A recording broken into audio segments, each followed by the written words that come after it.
En una isla rocosa y olvidada por el imperio, azotada por el viento del Egeo, un anciano exiliado vio el cielo abrirse, no con la furia de una tormenta, sino con el peso de la eternidad. Su nombre era Juan, y lo que presenció no era el final de los tiempos, sino un mensaje urgente para el corazón de la humanidad, encapsulado en 7 cartas. 7 cartas dirigidas a 7 comunidades, separadas por la distancia, pero unidas por una misma lucha: mantener una llama encendida en medio de la oscuridad. Pero ¿qué nos dicen hoy esas palabras escritas hace casi 2000 años? ¿Son solo reliquias de un pasado lejano, o son un espejo en el que se refleja nuestra propia alma, nuestras iglesias, nuestra fe? A menudo buscamos respuestas en el ruido del mundo, en las tendencias, en las voces que gritan más fuerte.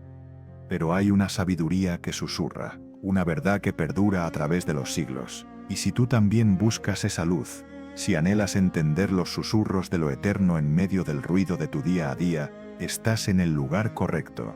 Acompáñanos en este viaje y descubre la fe. Te invitamos a suscribirte y activar las notificaciones, porque lo que estamos a punto de explorar podría cambiar la forma en que ves tu propio camino espiritual. Capítulo 1. El espejo de las primeras 4 iglesias, del amor perdido a la tolerancia peligrosa. Nuestro viaje comienza ahora. Dejamos la visión cósmica de Juan en Patmos para descender a la tierra, para caminar por las calles polvorientas de Asia Menor. No vamos como turistas del tiempo, sino como peregrinos en busca de un espejo. Las 7 cartas no fueron escritas para ser archivadas, sino para ser vividas, y la primera se dirige a Éfeso. Imaginen Éfeso. No es una aldea cualquiera, es una metrópolis vibrante, el corazón comercial y espiritual de la provincia. Sus calles de mármol bullen de gente, el gran teatro resuena con voces, y el imponente templo de Artemisa, una de las 7 maravillas del mundo antiguo, proyecta una sombra pagana sobre todo. En medio de este esplendor y esta oscuridad, nació una iglesia formidable. Habían escuchado al apóstol Pablo. Habían sido pastoreados por el mismo Juan que ahora les escribía desde el exilio. Esta iglesia era un pilar. La voz que dicta la carta, la voz como de muchas aguas, lo reconoce. Sus palabras son un bálsamo inicial. Conozco tus obras, tu arduo trabajo y tu perseverancia. Sé que no puedes soportar a los malvados, que has puesto a prueba a los que se dicen ser apóstoles y no lo son, y has descubierto su engaño. Has sufrido por mi nombre y no has desmayado. Sientan el peso de esa alabanza. Éfeso era una fortaleza de la ortodoxia. En un mundo de mitos y cultos esotéricos, ellos mantenían la doctrina pura. Eran teológicamente sanos, moralmente rectos, trabajadores incansables. Desde fuera, la iglesia de Éfeso era el modelo a seguir. Un castillo de fe, con muros altos y defensas impenetrables. Pero la mirada de Cristo no se detiene en los muros exteriores. Atraviesa la piedra y llega hasta el corazón de la fortaleza, y allí, en la sala del trono, encuentra un asiento vacío. Pero tengo algo contra ti. ¡Qué palabras tan terribles! Después de tanta alabanza, un pero que lo cambia todo. ¿Cuál podría ser el fallo en una iglesia tan perfecta? ¿Alguna herejía sutil que se les escapó? ¿Algún pecado oculto? No, era algo mucho más profundo, mucho más íntimo. Has dejado tu primer amor. No dice que lo has perdido, como si fuera un accidente, como quien pierde una moneda en el camino. Dice que lo has dejado. Ha sido una decisión, una serie de pequeñas decisiones, un abandono lento y progresivo. El fuego que una vez consumía sus corazones, esa pasión desbordante por su Señor que los hizo abandonar todo lo demás, se había enfriado hasta convertirse en una brasa tibia. Seguían haciendo las cosas correctas, sí, pero la motivación había cambiado. La devoción se había convertido en deber, la relación en religión, el amor en trabajo. ¿Alguna vez has sentido eso? Ese momento en que te das cuenta de que sigues moviéndote, sigues cumpliendo, pero el corazón ya no está en ello. La iglesia de Éfeso es una advertencia eterna de que es posible ganar todas las batallas teológicas y perder la guerra del corazón. Es posible tener las manos llenas de buenas obras y el alma vacía de amor. Por eso el llamado es urgente. Recuerda de dónde has caído. Arrepiéntete y vuelve a hacer las primeras obras. Vuelve al amor, porque una iglesia sin amor, por muy correcta que sea, es solo un cuerpo sin espíritu, una lámpara cuyo candelero está a punto de ser removido. De la ciudad del amor abandonado, el mensaje viaja hacia el norte, a la ciudad de Esmirna, y el tono cambia por completo.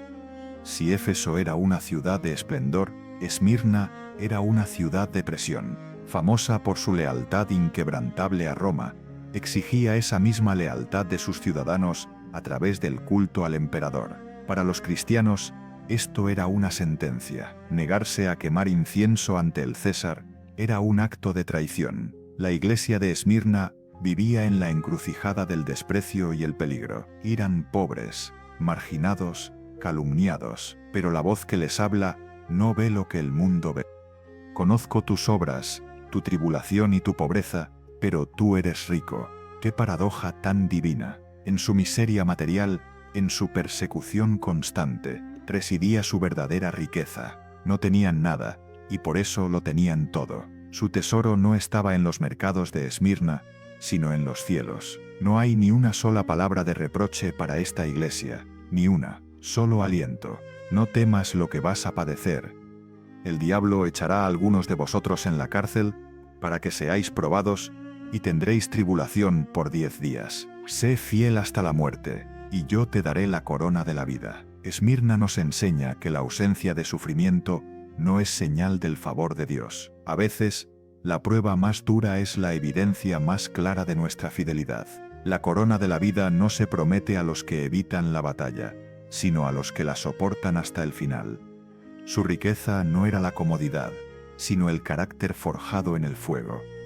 Su legado no es un gran templo, sino una fe inquebrantable que brilla más intensamente en la noche más oscura. Son un recordatorio de que en el reino de Dios, los valores del mundo se invierten. Los pobres son ricos, los que lloran son consolados, y los que mueren por su fe, viven para siempre. Continuamos el viaje, y el mensajero espiritual llega a Pérgamo.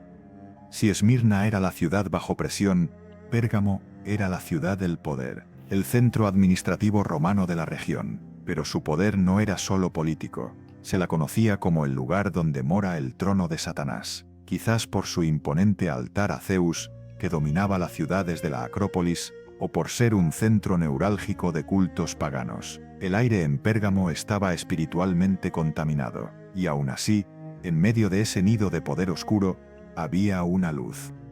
La voz lo reconoce. Retienes mi nombre, y no has negado mi fe, ni aun en los días en que Antipas, mi testigo fiel, fue muerto entre vosotros. Imaginen la valentía, vivir en la misma sede del mal, y no doblar la rodilla. Ver a su hermano Antipas, ser martirizado, y no renunciar. Pérgamo tenía un núcleo de acero, pero, de nuevo esa palabra terrible, pero tengo unas pocas cosas contra ti. El peligro en Pérgamo no era la persecución directa, sino la infiltración sutil. El compromiso. Tienes ahí a los que retienen la doctrina de Balaam, que enseñaba a Balac a poner tropiezo ante los hijos de Israel, a comer de cosas sacrificadas a los ídolos y a cometer fornicación. Y también tienes a los que retienen la doctrina de los nicolaitas, la que yo aborrezco. El problema de Pérgamo era la convivencia. No habían abandonado la fe, pero habían permitido que la falsa enseñanza se sentara a la mesa con ellos. Balaam, en el Antiguo Testamento, no pudo maldecir a Israel directamente, así que les aconsejó a sus enemigos que los corrompieran desde dentro, mezclándose con ellos. Ese mismo espíritu operaba en Pérgamo. Era la teología del puente, la idea de que se puede ser fiel a Cristo y al mismo tiempo participar en la cultura idólatra para no crear problemas, para ser aceptados. Era un veneno lento, un veneno que redefine la santidad como rigidez y la tolerancia como virtud suprema. Pérgamo es una advertencia contra la fe compartimentada, esa fe que es fuerte los domingos por la mañana, pero que hace concesiones peligrosas de lunes a sábado para encajar, para tener éxito, para evitar el conflicto. Es el peligro de pensar que podemos mantener nuestro corazón puro mientras nuestra mente y nuestras acciones se codean con aquello que Dios aborrece. La solución de Cristo es tajante: arrepiéntete. Si no, vendré a ti pronto y pelearé contra ellos con la espada de mi boca. La palabra de Dios no solo es para consolar, también es un arma de doble filo que separa la verdad del error, lo santo de lo profano. Finalmente llegamos a la última iglesia de este primer tramo, Tiatira, una ciudad diferente. No era un centro político ni religioso como las otras, sino un centro de comercio, famoso por sus gremios de artesanos, tintoreros, tejedores, herreros. La vida social y económica giraba en torno a estos gremios, y sus reuniones incluían banquetes en templos paganos y ritos inmorales. Para un cristiano en Tiatira, la presión era inmensa: o participas y prosperas, o te aíslas y te empobreces. Y la carta a Tiatira es la más larga de las 7. Comienza con una alabanza extraordinaria: conozco tus obras, y amor, y fe, y servicio, y tu paciencia, y que tus obras postreras son más que las primeras. ¡Qué maravilla! Esta iglesia estaba creciendo, en amor, en servicio, en perseverancia. A diferencia de Éfeso, que iba a menos, Tiatira iba a más. Parecía la iglesia más viva de todas. Y es por eso que el siguiente pero cae con la fuerza de un rayo. Pero tengo unas pocas cosas contra ti, que toleras a esa mujer, Jezabel, que se dice profetisa, y enseña y seduce a mis siervos a fornicar y a comer cosas sacrificadas a los ídolos. Si el problema de Pérgamo era la convivencia pasiva con el error, el de Tiatira era la tolerancia activa hacia una corrupción interna y seductora. Una figura de autoridad, apodada simbólicamente Jezabel, como la reina idólatra del Antiguo Testamento, estaba enseñando activamente que se podía ser cristiano y participar en la inmoralidad pagana. Lo llamaba un conocimiento más profundo, una libertad espiritual, pero era una trampa mortal. Lo más escalofriante es lo que dice la voz: y le he dado tiempo para que se arrepienta, pero no quiere arrepentirse. La tolerancia de Tiatira no era una virtud, era una abdicación, era un amor mal entendido que se negaba a confrontar el pecado destructivo. Y por eso, el juicio anunciado es el más severo de todo. Un juicio sobre ella y sobre los que la siguen. Tiatira nos grita a través de los siglos que hay una tolerancia que mata, una compasión que, por miedo a ofender, permite que el lobo devore a las ovejas dentro del mismo redil. Nos enseña que el verdadero amor a veces debe ser firme, debe trazar una línea, debe proteger la santidad de la comunidad por encima de una falsa paz. 4 ciudades, 4 iglesias, 4 espejos. Éfeso, el corazón que se enfrió. Esmirna, el corazón que se enriqueció en el fuego. Pérgamo, el corazón que empezó a negociar con la oscuridad. Y Tiatira, el corazón que toleró la corrupción hasta que amenazó con pudrirlo todo. 4 estados del alma que siguen existiendo hoy, en nuestras comunidades y en nosotros mismos. Y el viaje aún no ha terminado. Quedan 3 cartas más, 3 veredictos finales que nos llevarán al corazón mismo de lo que significa estar vivo o muerto a los ojos de Dios. Capítulo 2. El veredicto final: iglesias muertas, puertas abiertas y la tibieza del corazón. Hemos atravesado el corazón de 4 comunidades.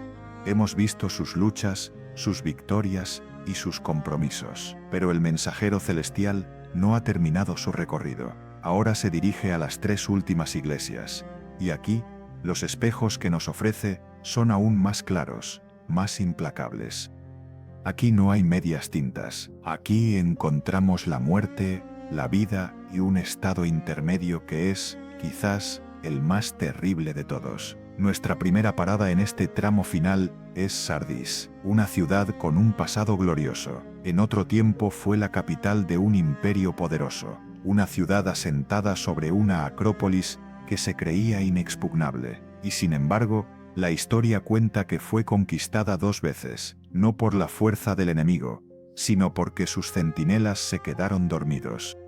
Sardis era una ciudad que vivía de su reputación, una ciudad dormida sobre los laureles de su historia, y la iglesia que habitaba en ella había contraído la misma enfermedad. El mensaje de Cristo llega sin ningún tipo de alabanza. Las palabras son como un golpe de martillo sobre un ataúd. Conozco tus obras, que tienes nombre de que vives, y estás muerto. Pensemos en esto por un momento. Tenían un nombre, una reputación. Para el mundo exterior, e incluso para muchos de sus miembros, la iglesia de Sardis parecía estar viva. Quizás sus reuniones eran ordenadas, sus tradiciones respetadas, su edificio mantenido, pero bajo esa fachada de vitalidad no había pulso. El espíritu se había extinguido. Era un museo de la fe, no un movimiento. Un monumento, no un cuerpo vivo. El llamado es desesperado, como el de alguien que intenta reanimar un cuerpo inerte. Sé vigilante, y afirma las otras cosas que están para morir, porque no he hallado tus obras perfectas delante de Dios. Despierta, fortalece lo poco que te queda antes de que también se convierta en polvo. Es la imagen de una fe que se desmorona, de una lámpara que parpadea por última vez. La advertencia es una de las más severas de todas las cartas. Si no velas, vendré sobre ti como un ladrón, y no sabrás a qué hora vendré sobre ti. La misma ciudad que cayó por quedarse dormida, recibe una advertencia sobre un Señor que llegará en la noche de su complacencia. Sardis es la advertencia eterna contra la fe nominal, contra la religión como una herencia cultural en lugar de una relación viva. Nos obliga a preguntarnos, ¿nuestra fe es una realidad presente o solo el eco de una experiencia pasada? Tenemos nombre de que vivimos, pero por dentro estamos muertos, funcionando en piloto automático, manteniendo las formas pero sin sentir el fuego. Pero incluso en la muerte de Sardis, hay una chispa de esperanza. Tienes unas pocas personas que no han manchado sus vestiduras, y andarán conmigo en vestiduras blancas, porque son dignas. Aún en el cementerio espiritual, hay unos pocos que caminan con Dios. Es un recordatorio de que la fidelidad siempre es individual, y que Dios siempre ve a los que son suyos, incluso en medio de la decadencia. De la ciudad de los muertos en vida, viajamos a Filadelfia. Y es como pasar de una tumba a un jardín en plena primavera. Filadelfia, la ciudad del amor fraternal, era un lugar humilde, sin la importancia política de Pérgamo, ni la riqueza de Sardis. Vivía bajo la amenaza constante de los terremotos. Una existencia precaria que quizás enseñó a sus habitantes a no confiar en la solidez de este mundo. Y a esta iglesia humilde, Cristo se presenta con las llaves de David, el que abre y ninguno cierra, y cierra y ninguno abre. Y el mensaje que les entrega es pura gracia, pura promesa. No hay una sola palabra de reproche. Conozco tus obras. He aquí, he puesto delante de ti una puerta abierta, la cual nadie puede cerrar, porque aunque tienes poca fuerza, has guardado mi palabra, y no has negado mi nombre. Esta es la belleza de Filadelfia. Su gran virtud era el reconocimiento de su propia debilidad. Tienes poca fuerza. No eran gigantes espirituales, no tenían grandes recursos, no gozaban de influencia.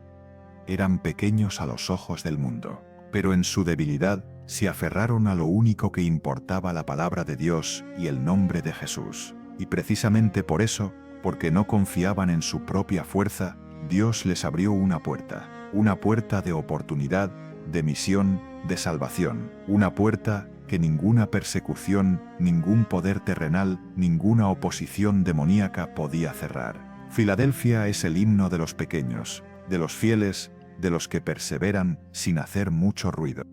Es la promesa de que la medida de Dios no es nuestra capacidad, sino nuestra fidelidad. Él no nos pide que seamos fuertes, nos pide que le permitamos ser fuerte en nosotros. Es un mensaje de un consuelo inmenso para cada persona que se siente insignificante, que siente que su fe es una pequeña llama en medio de un vendaval.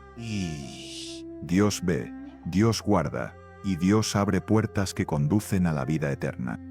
Y así llegamos al final, a la última carta, a la ciudad de la Odisea. Y aquí, el tono vuelve a cambiar de una manera que hiela la sangre. La Odisea era la encarnación del éxito mundano, una ciudad fabulosamente rica. Era un centro bancario tan próspero que tras un terremoto devastador en el año 60 después de Cristo, rechazó la ayuda del Imperio Romano y se reconstruyó con sus propios fondos.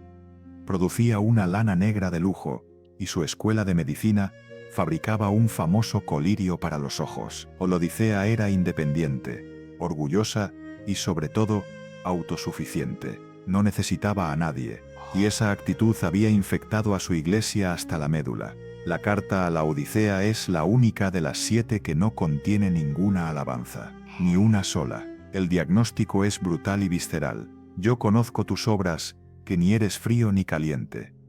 Ojalá fueses frío o caliente. Pero por cuanto eres tibio, y no frío ni caliente, te vomitaré de mi boca. Es la imagen más repulsiva de todas. Porque es peor la tibieza que la frialdad.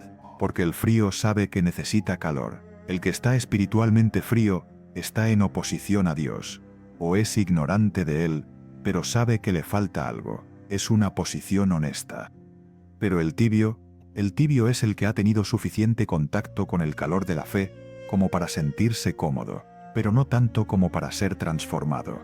La tibieza es la mediocridad satisfecha. Es la fe que no molesta, que no exige, que se mezcla perfectamente con el mundo. La iglesia de Laodicea se miraba al espejo y decía: yo soy rico, me he enriquecido y de nada tengo necesidad.